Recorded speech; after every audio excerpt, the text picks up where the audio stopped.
So my thesis is kind of long-winded, but here it goes.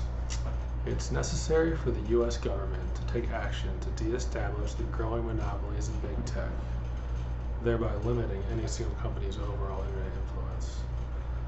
Because of the inherent threat posed to the free market, late-stage capitalism, the internet's appropriation of all facets of everyday life, and the internet's impact on the American psyche really remains woefully unexplored.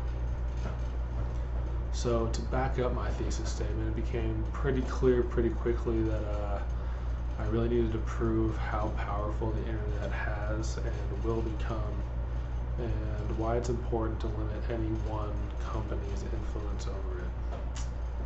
The current market climate in big tech companies is driven by user uptime. Essentially, the more seconds they have your eyeballs on their product, the better. This new attention economy will continue to drive companies to create products that are more and more addicting. And the more addicting a product becomes, the more it becomes part of your life.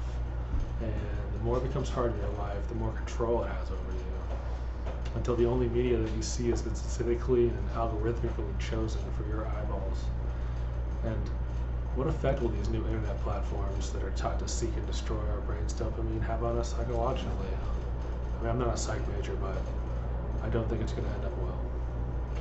Cynics will pump up the internet's quality of life improvements and talk about how limiting businesses in big tech would stall those improvements, but think about what all this instant gratification culture has in our society, and that's not to mention the constant requirement to tend to a social media persona that seems to be the best version of ourselves all the time.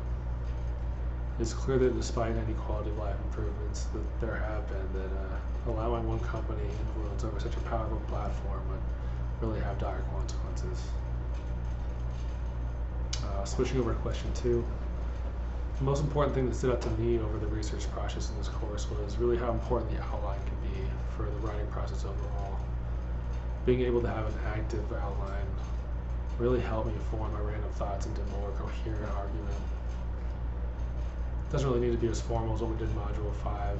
It can be just a bunch of scribbles and general ideas, but having a reference for where you're going with your argument and where you've been is really essential to forming it, especially when it can take multiple weeks to form an argument.